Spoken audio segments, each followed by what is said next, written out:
et je veux t'adorer.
Louange au roi des rois. Oui, tu es tout pour moi et je veux t'adorer. Saint, oui, Saint, trois fois Saint, Et le Seigneur Tout-Puissant, qui est et qui revient. Lève la voix, chantez. Je chante avec la création, louange au roi des rois. Oui, tu es tout pour moi, et je veux t'adorer. Je veux t'adorer. T'adorer. Je veux t'adorer.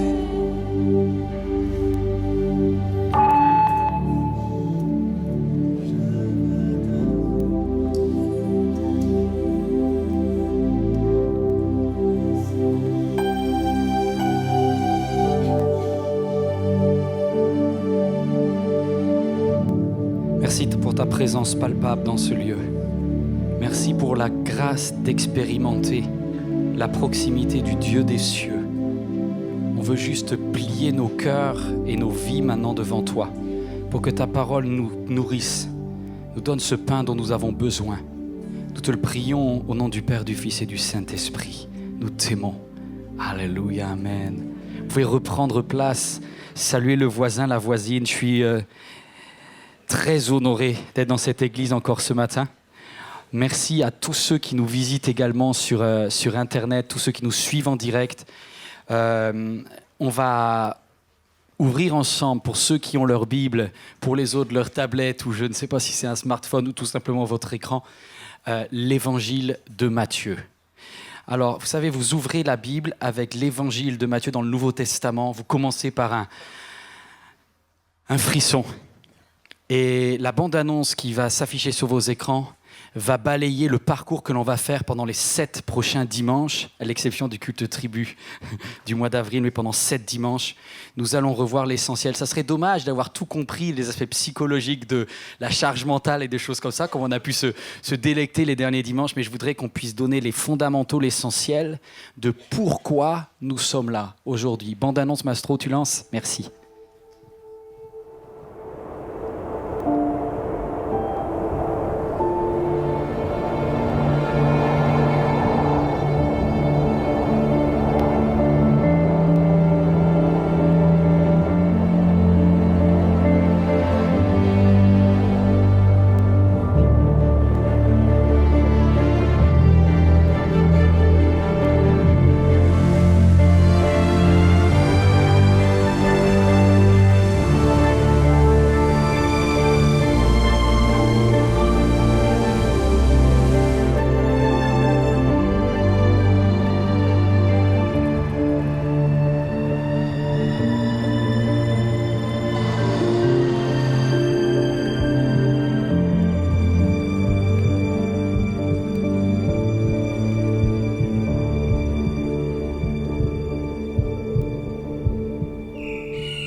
Un grand merci à Ben Daly pour cette belle vidéo.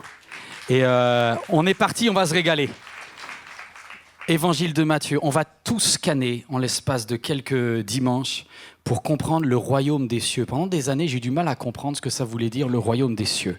Et quand je posais ma question à ma monitrice à l'église d'enfants, je crois qu'elle n'était pas plus calée que moi pour comprendre ce que c'est que le royaume des cieux. Qu'est-ce que c'est que le royaume de Dieu ? Je vous mets une définition la plus courte, celle de Bill Johnson, qui dit « c'est quand le ciel envahit la terre ». Ça veut dire quoi ? C'est un royaume qui est spirituel. C'est pas un royaume temporel, c'est pas un royaume qui a des frontières, rien à voir avec les croisades, rien à voir avec toutes ces tentatives des hommes d'imposer un royaume qui soi-disant serait de Dieu. Rien à voir avec ça. C'est un royaume spirituel. Mais il a du royaume l'idée qu'il y a un roi, un souverain.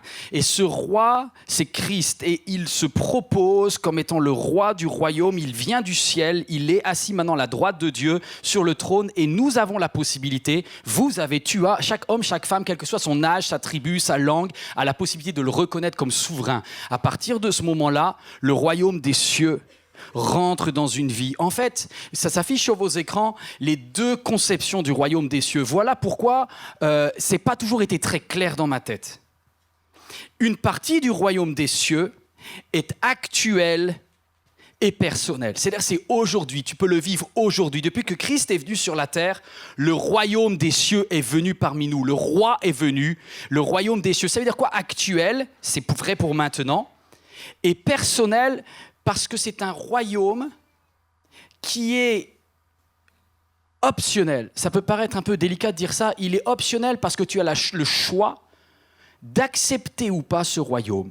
Et si tu l'acceptes et que tu fais de Dieu ton souverain, tu rentres dans le ciel qui envahit la terre.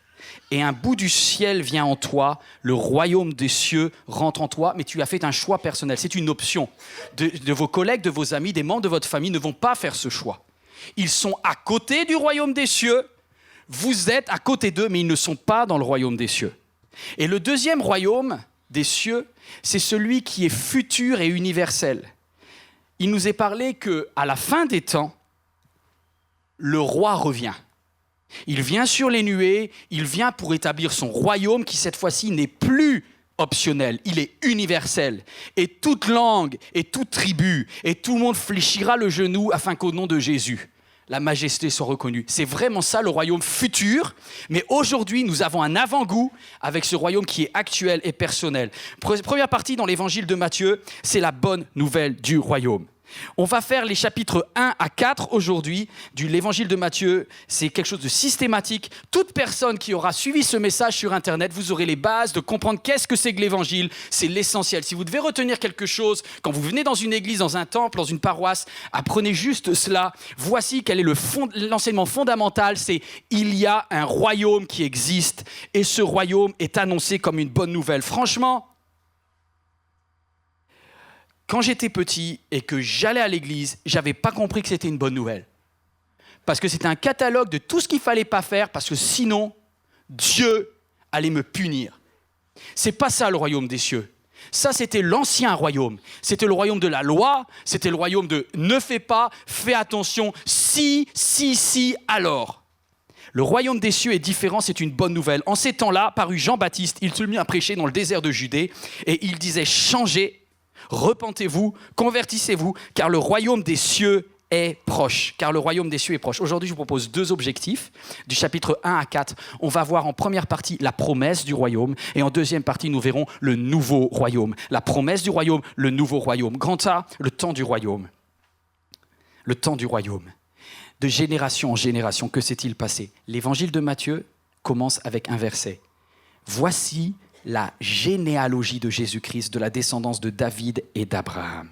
Tout de suite, ce royaume, il s'inscrit dans un projet divin, une promesse qui a été faite il y a des siècles, à des personnes qui n'ont pas goûté, qui n'ont pas vu, leurs yeux n'ont pas pu voir ce qui se passait, mais les prophètes ont annoncé les choses. Abraham avait ressenti. Pourquoi Abraham? Parce que c'est le premier avec qui Dieu fait une alliance, et il dit « Je fais une alliance avec toi qui sera éternelle, ta postérité sera bénie de génération en génération. » Mais ça ne fait pas un royaume.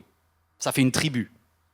Pour qu'il y ait un royaume, il fallait qu'il y ait un deuxième qui soit cité. Son nom est David. Ce sera le premier grand roi à Jérusalem. Et c'est lui qui va recevoir de Dieu cette promesse. Je fais une alliance avec toi et ton trône à perpétuité sera assuré.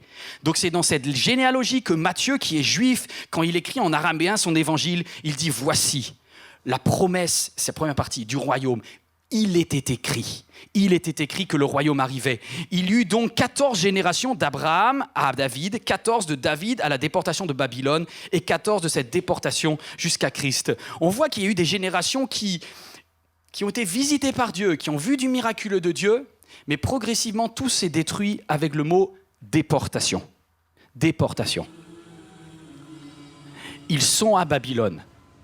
Et à Babylone, ils perdent leur royaume. Ils pleurent sur les fleuves de Babylone. Pour ceux qui connaissent un petit peu cette musique, vous entendez Boney M quand il a écrit « The River of Babylon ». Et il reprend le psaume 137. Il est dit nos vainqueurs, ceux qui avaient cassé le royaume d'Israël, parce qu'ils pensaient que c'était un royaume temporel, nous demande des cantiques. Mais comment on pourrait louer alors que notre royaume est rasé, alors que Jérusalem est en ruine, alors que les troupes ont tout détruit, tout cassé? Ici, nous pleurons. Alors on peut chanter, on peut danser, mais c'est une chanson qui parle de toute la souffrance d'un peuple qui vient de perdre son rêve. Mais il y a une promesse, merci maestro, mais il y a une promesse qui a été faite. La promesse est celle-là. C'est Ésaïe qui écrit. Alors que la déportation commence, il dit « Voici, la jeune fille vierge sera enceinte. Elle enfantera un fils. On l'appellera Emmanuel, parce que Dieu sera avec nous. Le royaume de Dieu est proche. B, le souverain du royaume. Voici ce qu'avait vu Ésaïe sans le toucher. Il avait commencé à écrire. Il avait vu dans Ésaïe 7, ça sera une jeune fille qui donnera naissance. Je ne sais pas s'il fait 3,7 kg ou 3,2 kg, mais ce bébé a en lui quelque chose de souverain. Quelque chose de souverain. Et on l'appellera Dieu est avec nous. Jésus est né à Bethléem, en Judée, territoire des rois. Et voici ce qu'il dit sous le règne d'Hérode. Ah, il y a déjà un roi en place. Or, des mages venant d'Orient arrivèrent à Jérusalem. Ils demandaient où est le roi des Juifs qui vient de naître. Nous avons vu son étoile et nous sommes venus lui rendre hommage. Vous savez, j'ai fait un peu de sciences politiques. Ma formation, c'est droit. Et on sait en sciences politiques qu'une autorité n'existe parce que quelqu'un d'autre lui rend hommage. Le mot hommage n'est plus trop utilisé dans la langue française, mais l'hommage, c'était ce que le vassal apportait à son suzerain. Et quand des rois venant d'Orient, des mages, des physiciens, des personnes qui calculent les étoiles, ils se disent « il y a quelque chose qui se passe au-dessus de la Judée ». Et ils arrivent dans cette étable et le ciel s'ouvre et on entend les anges qui chantent « Hosanna, il est né !» Et c'est extraordinaire, il y a un frisson qui se passe parce que le roi est là, le roi est 3,7 kg, mais le roi est là. Et le roi a quelque chose de Dieu. Il va falloir un peu de temps, et on est là dans Matthieu chapitre 2. Il va falloir du temps parce qu'il va falloir que 30 années se passent pour que ce garçon rentre dans toute la dimension de l'appel de Dieu. Mais on ne peut pas s'autoproclamer. Il y a quelques jours de cela, et c'était même vendredi dernier, j'ai eu la chance de voir le nouveau député, M. Mbaye, de notre circonscription ici à Créteil, qui est venu et qui a mangé avec moi, avec Christiane, la vice-présidente de la FPF. On l'a fait manger juste là-haut. Et ce monsieur, ça m'a touché. Il est d'origine du Sénégal, il est français, très français. Et lorsqu'on a commencé à parler, on parlait de l'église MLK, on parlait des valeurs de tolérance, d'ouverture. En fait, je ne savais pas, mais il est catho, à la base. Il n'en fait pas des tonnes sur sa foi, c'est très discret, mais c'est un homme avec qui il y a comme une connexion. Et alors qu'on est là, il me dit, je voudrais revenir avec ma famille. Et j'étais choqué, c'était avant-hier soir, il me dit, ma sœur, elle a besoin de ça. Oh là là. Je dis, bon, faut amener le président dans 2 ans, là, qu'on va inaugurer. Il m'a dit, chiche, on va le faire. Il y a quelque chose, mais ce monsieur était très humble, alors qu'il est député. Je suis content qu'il y ait une génération qui n'ait pas besoin d'en faire des tonnes. Mais d'habitude, quand vous avez un roi, un président, que ce soit du Trump, que ce soit du Kim Jong-un, que ce soit un chef africain, il le reste longtemps en plus, vous avez tout le temps un service du protocole qui vient avant et qui fait le ménage. Vous êtes d'accord ou pas? Un roi ne vient pas pour dire « je suis le roi ». Il y a toujours un messager qui dit « faites de place, faites de l'ordre, il y a le roi qui vient ». C'est pour ça qu'au chapitre 3, il est écrit « Et j'entendis la voix qui crie dans le désert, faites place, faites des sentiers droits. » On lit ensemble « Messager du royaume ». Grand C, on est au chapitre 3, on est en linéaire, on est en systématique. À cette époque-là, parut Jean-Baptiste qui prêchait dans le désert de Judée et il disait « Changez d'attitude, car le royaume des cieux, alléluia, est proche ». Jean-Baptiste a senti ça comme Élie avait senti. Il dit, il y a quelque chose qui se passe. En effet, Jean est celui que le prophète Ésaïe avait annoncé lorsqu'il avait dit « C'est la voix de celui qui crie dans le désert. Préparez le chemin du Seigneur, rendez ses sentiers droits. » Et il va les cacher. Vous savez, un service d'ordre, en général, ne prend pas beaucoup de délicatesse quand il te remet au carré. Et le service d'ordre, il dit « Attention, vous ne pouvez pas rentrer dans le royaume des cieux tel que vous êtes. Vous êtes des orgueilleux, on est des hypocrites. Et que vous soyez des religieux ou des non-religieux, vous avez derrière, au-dessus, à côté, partout de vous, une épaisse carapace qui fait que vous voulez jouer au spirituel, mais sans l'être forcément. Et il dit, moi, je vais vous demander quelque chose. Si vous voulez reconnaître le royaume des cieux, ça commence par la repentance. Le royaume des cieux commence par la repentance. Ceux qui venaient voir Jean dans le désert, Jean leur disait publiquement, dites vos péchés. Ma femme est là. Dis ton péché. Sinon, c'est que tu ne réalises pas que le royaume implique la sainteté. Et tel que tu es, tu ne peux entrer dans le royaume si tu ne casses pas ton armure et que tu plonges dans l'eau. Ça demande de l'humilité de se plonger dans l'eau. Personne ne fait le malin quand il sort de l'eau. Même le bodybuildé, tout le monde est complexé. Il y a quelque chose qui se passe dans le baptême par immersion, Jean l'immergeur. Parce que quand les gens sortaient de l'eau, ils reconnaissaient publiquement leurs péchés et se faisaient baptiser. Et puis de temps en temps, ils tombaient sur un plus dur que les autres. Et souvent, c'était ceux qui connaissaient bien leur Bible. Tiens. Ceux qui avaient passé quelques années à lire la Torah. Alors à l'époque, ils les appelaient les pharisiens, parce que c'est les spécialistes de la loi en Israël. Mais aujourd'hui, on pourrait les appeler les curés, on pourrait les appeler les pasteurs, on pourrait dire l'apôtre international de la gloire céleste ou le télévangéliste ceci. Mais ce n'est pas parce qu'ils ont un titre qu'ils sont remplis de cet esprit de repentance. Et c'est pour ça que Jean les a cartonnés, et je fais exprès d'employer le mot cartonné, il disait « race de vipères ». Franchement, c'est pas un service d'ordre en général, ça ne fait pas dans le détail. Qui vous a appris à fuir la colère à venir ? Produisez donc du fruit qui confirme votre changement d'attitude. Votre changement d'attitude. Et écoutez bien ça, j'arrive à la fin de cette première partie, parce que Jean, c'est la fin de l'Ancien Royaume. Et il dit, ce qui me frustre, c'est que vous plongez dans l'eau alors qu'en fait, vous n'avez pas vraiment changé. Vous vous repentez sur le moment, il y a 3 larmes qui coulent, mais derrière, il y a quoi ? Et Jean avait saisi ça, c'est qu'on pouvait se dire spirituel, on pouvait se dire croyant et avoir un cœur de cochon à l'intérieur. Et c'est pourquoi il dit, attention, je vous donne une petite illustration. Moi, ça m'a marqué, c'est un peu cash, brut de décoffrage, mais je la sors telle quelle. Il y a quelques jours, j'ai un ami qui est pasteur, dans une autre région de France, qui a été invité par un collègue à Paris pour prêcher dans son église, en région Île-de-France. Et lorsqu'il arrive, c'est un jeune pasteur, avec sa femme, ils ont une petite fille en bas âge, c'était la galère, ça n'a pas été super bien préparé. Vous savez que les pasteurs, ce n'est pas des grands organisateurs en général ? Non, je vous assure, en vrai, heureusement qu'il y a des personnes qui ont un don très complémentaire. Et du coup, le pasteur n'était pas là, il était parti en voyage dans un autre pays, et il avait dit à mon ami, viens me remplacer dimanche. Donc il arrive avec sa femme, galère, il pleuvait sur Paris la semaine dernière, le landau, tout, il arrive. En plus à Paris, n'essayez pas de vous garer, merci Madame Hidalgo, mais avant c'était pas mieux non plus. Il arrive avec sa poussette, sa femme est là, elle dit j'espère que c'est pas un faux plan que tu m'as amené chérie. Ils arrivent à la porte de l'église, et là c'est un ancien qui ouvre, il dit vous êtes qui ? Elle dit je suis le pasteur qui va prêcher aujourd'hui. L'ancien le regarde et lui dit « Non, je ne vous connais pas, je ne sais pas qui vous êtes. » Et il a laissé la petite, la maman, tout le monde sur le trottoir sous la pluie. Et mon collègue pasteur a dit « Mais il rigole ou quoi ? Je suis pasteur, je remplace le pasteur qui m'a demandé de venir, j'ai confirmé avec lui cette semaine.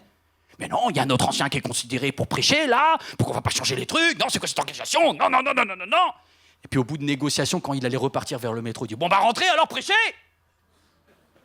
Et il dit « J'ai prêché dans des circonstances un peu particulières, mais... » Il dit « J'ai prêché sur la grâce, franchement, fallait le faire. » Je te rends hommage. Et à la fin, il est midi et quelques, avec la petite, ils ont faim, etc. Et il y avait des agapes qui étaient organisées par les anciens. Les anciens ont dit « vous pouvez trouver un resto, bon appétit. » Il n'y a pas qui lui a donné à manger. Moi, j'ai dit ça à ma maman. Alors, j'étais mort de rire et à la fois consterné. C'est un mélange des deux. Et ma mère, elle me dit, mais ils ne sont pas convertis, ces gens-là. Ils sont religieux, mais ils ne sont pas convertis. Parce que le royaume des cieux, c'est donner un verre d'eau au moindre des petits.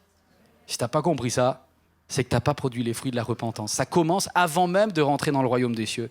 Ça commence par la repentance, quelles que soient tes années au compteur de conversion ou depuis quand tu dis que tu lis ta Bible. On arrive donc dans la deuxième partie, le nouveau royaume. Parce que l'ancien royaume, la porte, c'est la repentance, mais on rentre dans un nouveau royaume. Et le nouveau royaume, il y a quelque chose d'essentiel en plus. On quitte le chapitre 2 et on bascule dans le chapitre 3. On est dans le chapitre 3 parce qu'il est dit « Jean dit, celui qui vient après moi a quelque chose que je n'ai pas. » L'ancien royaume, on arrivait à les plonger, mais on n'arrivait pas à les maintenir. Dans le nouveau royaume, il y a quelqu'un qui a une puissance qui est plus grande. Je ne suis même pas digne de délier ses sandales. Et il dit, et il donne le secret. Vous connaissez le secret ? Qu'est-ce que rajoute le nouveau royaume ? Essentiel. Ça fait toute la différence. J'ai mis des années à le comprendre. L'esprit. L'esprit. L'esprit. C'est un concept tout à fait nouveau dans le Nouveau Testament, l'esprit. L'Ancien Testament avait la notion de l'ange, de l'éternel, ils avaient la notion de l'éternel a dit que, mais ils n'avaient pas compris la personnalité du Saint-Esprit. Et ça fait toute la différence. Et Jean dit, c'est un prophète extraordinaire. Jean était le plus grand de tous les hommes et il a eu cette révélation prophétique. Il dit, le nouveau royaume aura quelque chose de plus. Moi, je vous ai baptisé dans l'eau en signe pour vous montrer en vue de la repentance. Mais celui qui vient après moi, il vous baptisera de feu. Ouh, il y a un écho là. Là, c'était pas fait exprès. J'ai dit, on va pas faire comme si. C'est à peu près ça. Je sais pas si vous, derrière vos écrans, vous l'avez entendu, mais nous, ça fait bizarre dans la salle. Saint-Esprit est de feu. Il y a une attestation l'Esprit de Dieu vient. Vous comprenez pas ? Non. Vous inquiétez pas, Nicodème ne comprenait pas non plus. Et dans l'évangile de Jean, vous comprenez que ça a été au début, chaud à percevoir ça. Moi, j'ai mis trop d'années. Je voudrais que vous qui êtes là pour peut-être la première fois ou qui écoutez ce message, pour une des premières fois, vous ne connaissez pas grand-chose à la Bible, si vous comprenez ça, c'est l'essentiel. Lorsque Nicodème vient vers Jésus, il dit « Que dois-je faire pour entrer dans le royaume des cieux ?» Et Jésus lui dit cette phrase extraordinaire. Il lui dit, ça c'est dans l'évangile de Jean, « À moins de naître d'en haut, c'est-à-dire à la fois d'eau et d'esprit, tu ne peux pas rentrer dans le royaume des cieux. » Et Nicodème dit, mais c'est quoi cette histoire nette de l'esprit là ? Je comprends rien. L'eau, à la rigueur encore, mais je ne vais pas rentrer dans le ventre de ma mère, ça ne va pas le faire. Et Jésus lui dit, non, tu es un théologien, tu es un champion intellectuel, mais tu n'as pas compris qu'il y a quelque chose que le cerveau ne peut pas faire, que ton âme ne peut pas comprendre, que ton corps ne voit pas forcément. Mais à l'intérieur, tu es corps, âme et esprit, et il y a quelque chose qui s'allume en toi, quelque chose qui vient brûler en toi le jour où tu fais un demi-tour et l'esprit vient à l'intérieur de toi, et ça va s'appeler comment ? Ça va s'appeler la nouvelle naissance. Parce que je ne dis pas qu'un petit bébé qui naît, il est corps, âme et esprit. Mais notre esprit est à titre végétatif. On a juste la conscience de base. C'est tellement fort, ça. Il y a quand même la conscience du bien et du mal, mais il n'y a pas une grande sensibilité à l'esprit. L'esprit est externe. Et lorsque tu nais de nouveau, ça peut être seul dans ta salle de bain. Ça peut être en train de conduire ou dans ton métro. Tu as des larmes de repentance qui commencent à couler, c'est bon. Mais il y a deuxième chose qui se passe. Tu ne le vois pas. C'est invisible, ça se passe dans ton esprit. Pouf ! Il y a une connexion entre ton esprit et l'esprit de Dieu. Et il y a quelque chose de nouveau. C'est une nouvelle naissance. Les choses anciennes sont passées. Comment ça, elles sont passées ? J'étais encore dans le métro. Spirituellement passées. Parce que tu es devenu un nouvel être spirituel. Bienvenue dans le royaume. Bienvenue dans le royaume. Vous allez me dire, mais quel est le signe ? Quel est le signe ? Mais c'est pour ça que Jésus va dire, on va reprendre le signe. On va reprendre le signe, on va repasser par le baptême. Parce que si tu as compris ce que ça veut dire que la repentance, tu vas te mettre dans l'eau et tu vas commencer par confesser publiquement tes péchés. Mais je ne veux pas.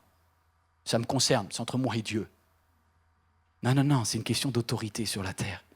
Le royaume des cieux, c'est des hommes et des femmes qui ont l'humilité de dire « Sans Dieu, je ne vaux rien ». Et ça, c'est le baptême. C'est à cette époque-là que Jésus parut. Il y a un tuilage entre Jean qui quitte son ministère, il est sur la pente descendante, et Jésus qui est sur la pente ascendante de son ministère. Et ils se croisent près du Jourdain, dans le Jourdain. Et Jean ne veut pas baptiser Jésus parce qu'il dit c'est pas normal, c'est pas moi. Regardez, c'est hyper scripturaire. Jean dit je peux pas te baptiser d'eau, ça n'a pas de sens, Jésus. Et Jésus dit si c'est un acte d'obéissance, je vais le faire parce qu'on ne peut pas rentrer dans le royaume. Le signe, je sais pas si vous avez une carte de séjour, une carte d'identité, un passeport. Ça s'appelle le baptême. C'est un passeport que tu ne payes pas. Tu ne fais pas la queue à la préfecture. Ça ne dépend pas d'une autorité, ça ne dépend pas de ton portefeuille. Ça dépend de... Est-ce que tu reconnais l'autorité de Christ dans ta vie. Que sa volonté soit faite sur la terre comme au ciel. C'est-à-dire, je ne m'appartiens plus. À partir de maintenant, il y a un souverain sur le trône de ma vie. Et ça, c'est ce que tu fais quand tu fais le baptême. Tu as le prouve. Le royaume des cieux se prouve par le baptême. Laissez-moi juste mettre une petite vidéo. Est-ce que tu peux l'envoyer? Un grand merci, Michael. La vidéo de ce qui s'est passé il y a quelques jours seulement. J'étais sur YouTube pour regarder. J'étais même pas là, présent dans la salle. Mais comme j'ai pleuré derrière mon écran, parce qu'à chaque fois qu'il y a quelqu'un qui rencontre le royaume de Dieu, vas-y, envoie. Je suis Christophe Jean-Joseph, donc j'ai 36 ans, je suis surveillant pénitentiaire. Je suis marié, 2 enfants en bas âge. Durant mon plus jeune âge, donc jusqu'à mes 34 ans, je ne connaissais pas personnellement Jésus, mis à part le fait que j'avais toujours entendu dire qu'il était le Fils de Dieu et qu'il avait été crucifié sur la croix. Je pensais toujours que je pouvais régler mes problèmes tout seul, parce que j'étais persuadé que Dieu, de toute façon, il aidait toujours que les mêmes personnes. Et puis voilà, quoi. Donc j'étais rempli d'amertume, rempli d'orgueil. Je haïssais le monde. Je vous demande tous pardon aujourd'hui. Dans ma vie sentimentale, c'était le chaos. D'ailleurs, je demande pardon à ma femme.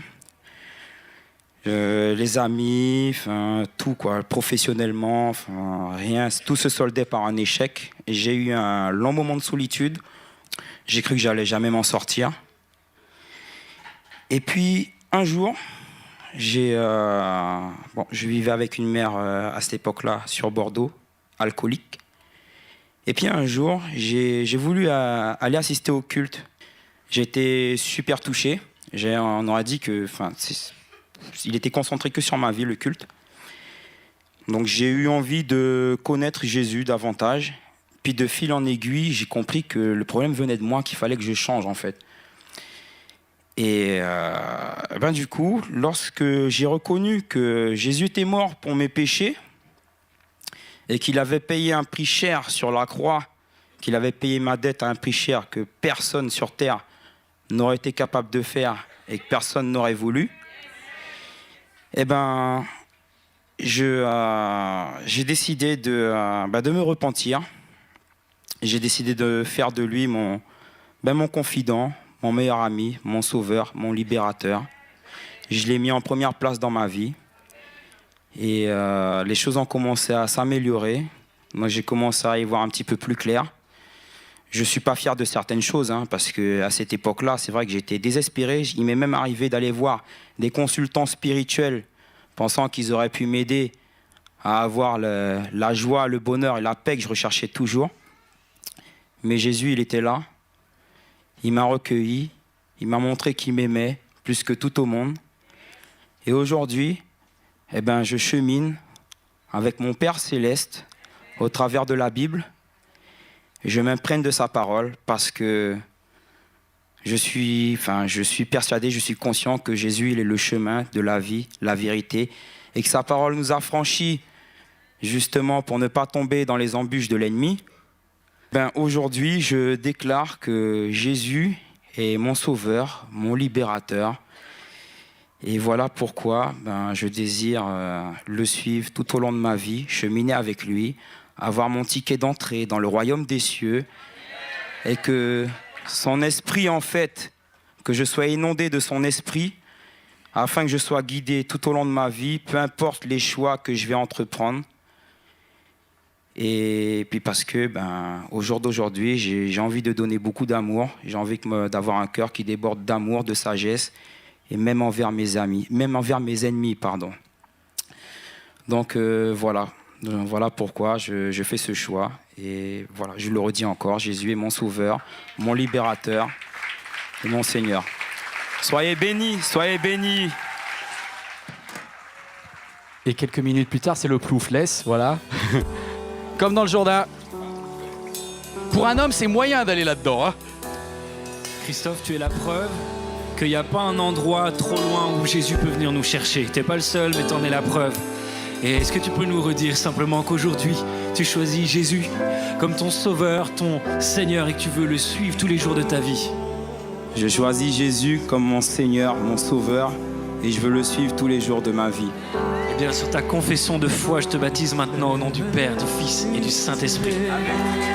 C'est ça le royaume des cieux, merci pour la vidéo. C'est ça le royaume des cieux. C'est ça l'Église, ça sert à rien d'autre.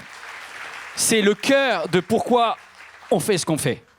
Que tous puissent entendre cette bonne nouvelle du royaume. Laissez-moi juste vous dire, qu'est-ce qui se passe lorsque tu prends ton baptême ? Il y a dans le ciel se déchire en fait.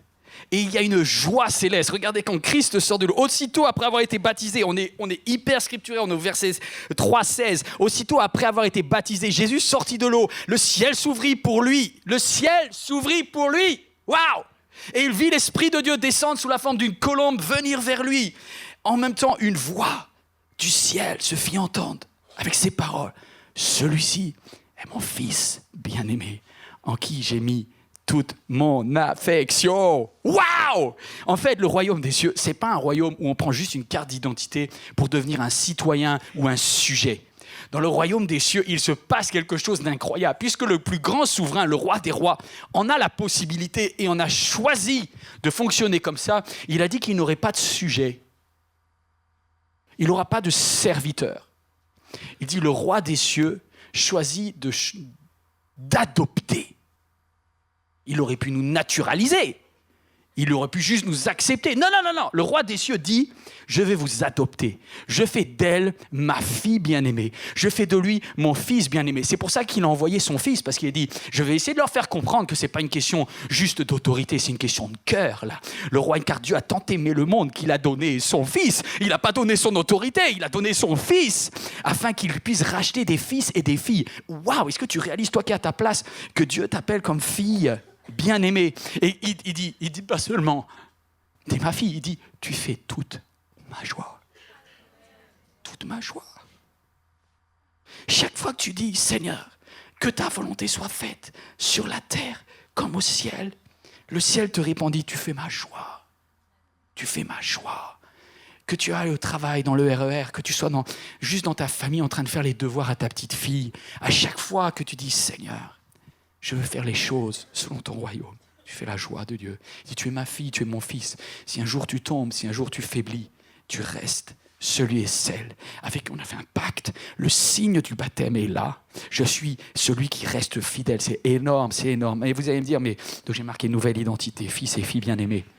Je termine ce matin dans cette deuxième partie, le dernier point, le C, l'épreuve du royaume. Là, on bascule dans le chapitre 4. Parce que le roi, maintenant, va faire son ministère sur la terre. Mais avant d'enseigner les autres, il va être éprouvé. Je ne sais pas si vous avez compris que toute la bande-annonce qu'on a vue tout à l'heure, dans chaque détail, ça a été pensé. Tout le message d'aujourd'hui est un message qui parle d'un désert qui refleurit. D'une promesse qui avait été faite à Ésaïe. Lorsque Jésus naît, il naît dans des situations de sécheresse, de désert, dans une étable.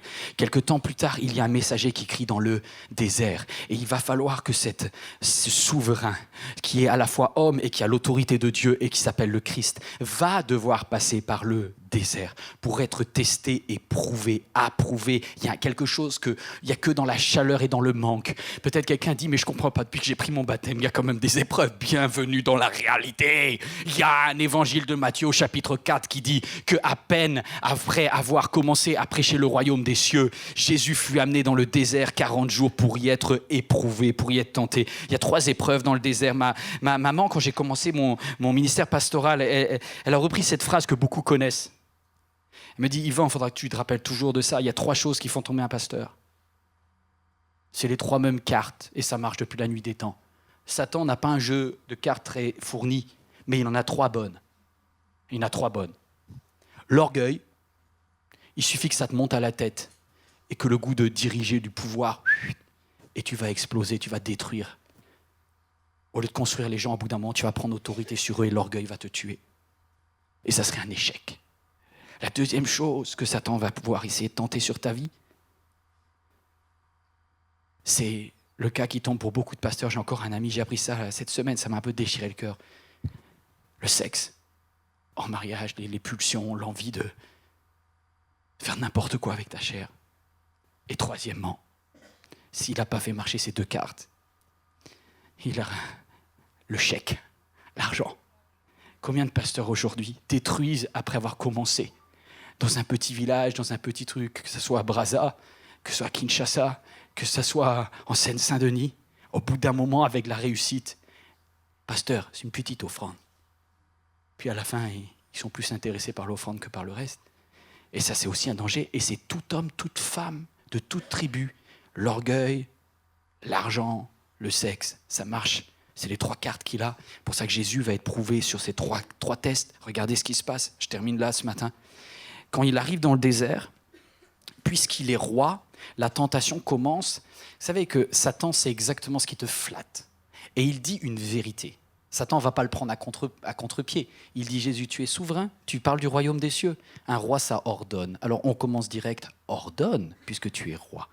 Donc quand vous comprenez que tout est logique dans l'évangile de Matthieu, du chapitre 1 jusqu'au chapitre 4, là où on est, il dit, puisque la généalogie fait de toi un roi, chapitre 1, puisque la jeune fille avait été annoncée comme donnant naissance à un roi, fin du chapitre 1, début du chapitre 2, puisque tu as eu un messager qui t'a annoncé comme roi, et puisque tu es sorti de l'eau et que Dieu t'a appelé fils du roi et roi, alors on va tester, le roi ordonne.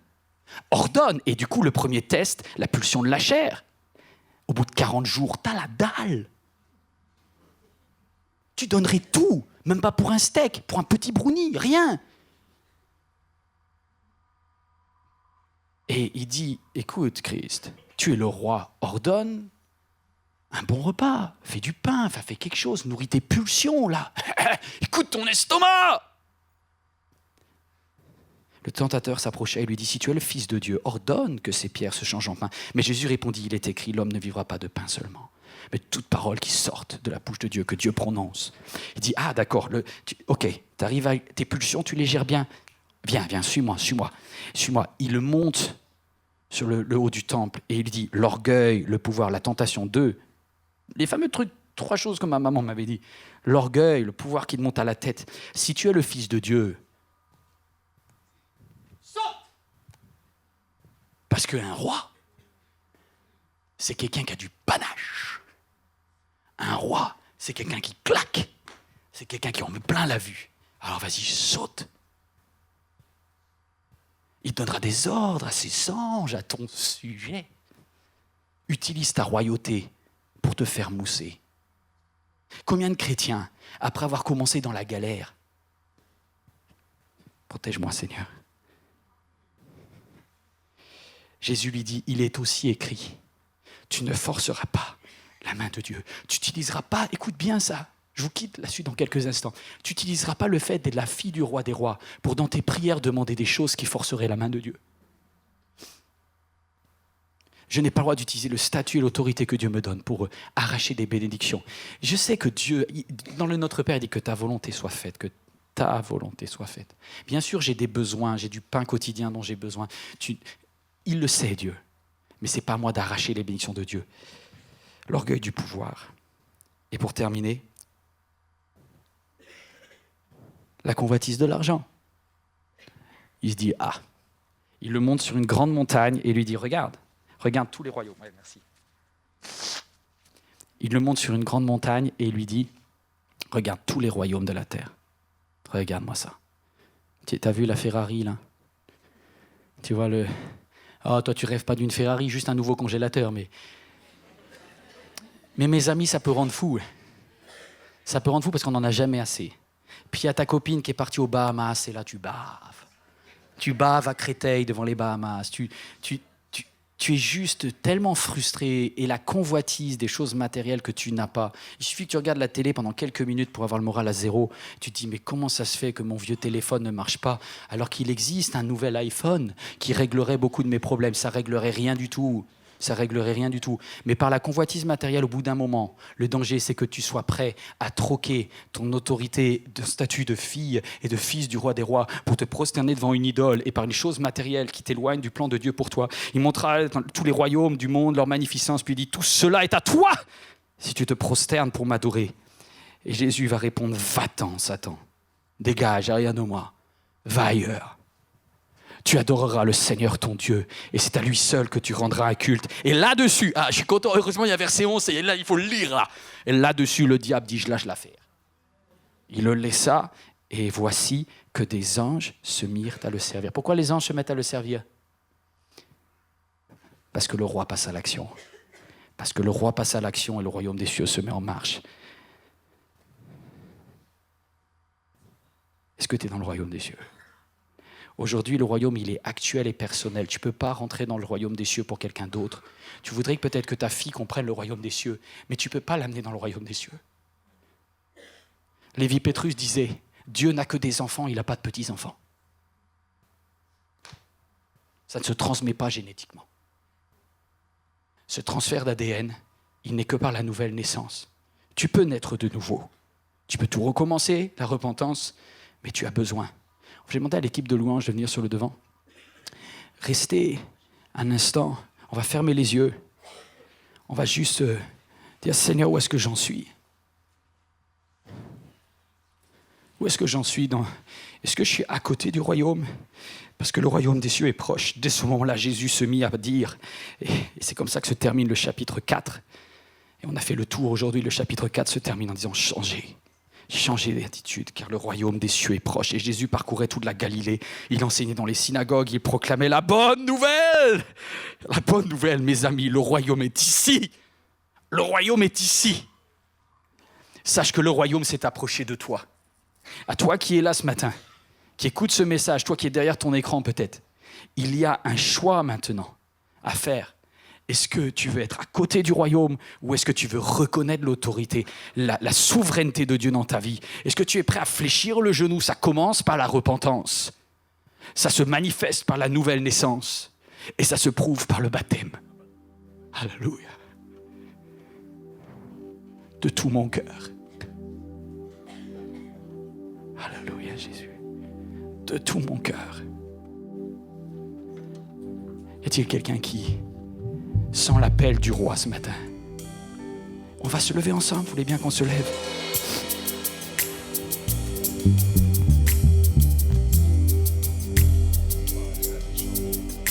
De tout mon cœur, j'offre tout, Seigneur. Trouvé en Christ, je vis ton amour à jamais. De tout mon être, par ta grâce, je viens. La plus belle histoire d'amour est en toi.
quelqu'un ce matin qui pour la première fois, ou qui le réalise, a juste connecté ce matin, où tu dis mais est-ce que je suis dans le royaume des cieux?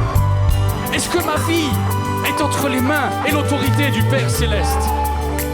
Est-ce que j'ai reçu plus une carte d'identité, un certificat d'adoption? Le roi ne s'impose pas.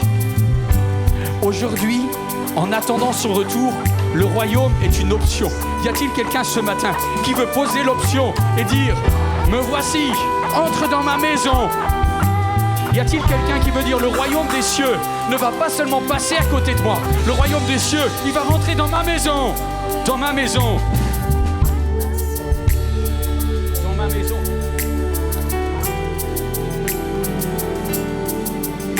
J'ai besoin de toi, Seigneur. Car j'ai besoin de toi, Seigneur.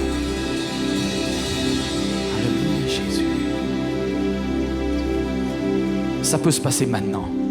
Gardons les yeux fermés, c'est une histoire personnelle. Ça te regarde, toi. Si tu as envie de dire à partir de maintenant, je veux consacrer ma vie au roi des rois. Je change. Le royaume des dieux n'est pas de ce monde, mais il sera dans mon cœur à partir de maintenant.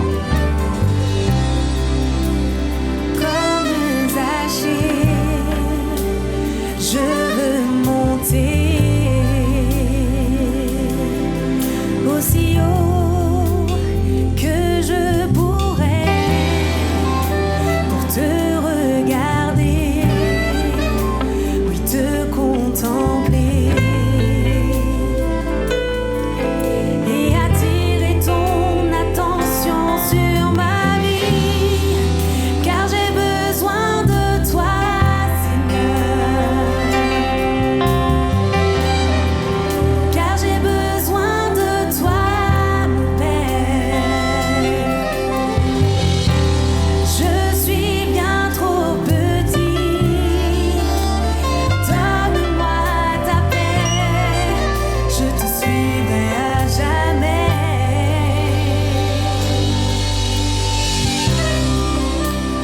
Entre dans ma maison, oui, entre dans ma vie, guéris toutes mes blessures, fais en place ce qui vacille.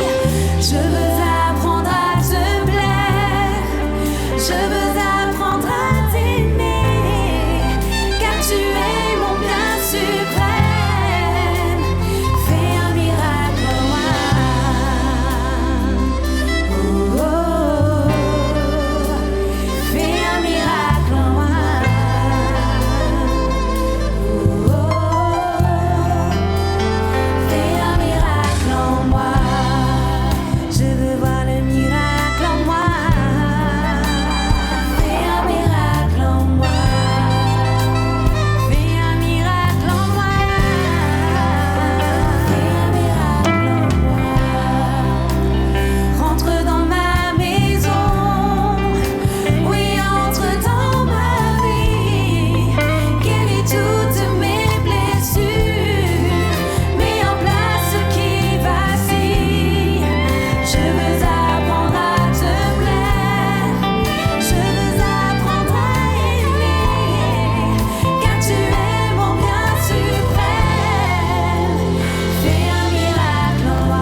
Je crois que le miracle, Dieu veut le faire.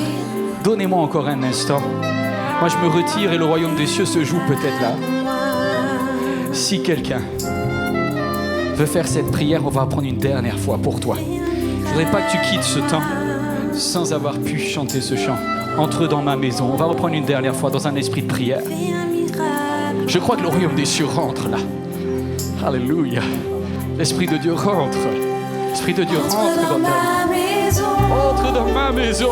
Oui, entre dans ma vie. Ici, tu seras souverain. Guéris toutes mes blessures.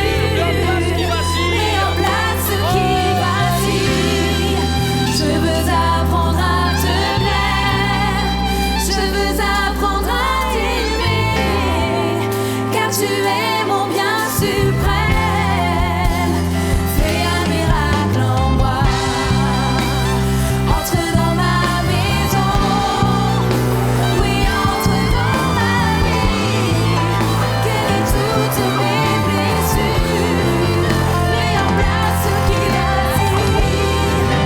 Je veux apprendre à te plaire. Je veux apprendre à t'aimer. Car tu es mon bien suprême. Fais un miracle en moi. Fais un miracle en moi. Fais un miracle en moi. Je veux voir un miracle en moi. Fais un miracle en moi. Entre dans ma maison. Oui, entre dans ma vie. Guéris toutes mes blessures. Mets en place ce qui vacille. Je veux apprendre à te plaire. Je veux apprendre à t'aimer. Car tu es mon bien suprême. Fais un miracle en moi. Et une voix venant du ciel se fit entendre qui dit ces Fais un paroles. miracle en moi. Celui-ci est mon fils bien-aimé qui fait toute ma joie. Est-ce qu'on peut juste célébrer Dieu pour les personnes qui rentrent dans le royaume? Cher ami, j'espère que ce message vous a fait du bien et que Dieu vous a parlé pendant que vous regardiez cette vidéo. Vous avez décidé de vous approcher de lui, n'hésitez pas à aller plus loin. En tout cas, si vous passez en région parisienne, vous êtes le bienvenu ici à MLK à l'un de nos 5 cultes. Si vous désirez nous suivre sur églisemlk.fr, vous aurez accès à tous nos messages, également sur la chaîne YouTube ou encore sur Facebook. Vous êtes le bienvenu à chaque fois, c'est un plaisir de vous recevoir. À très bientôt j'espère. Merci.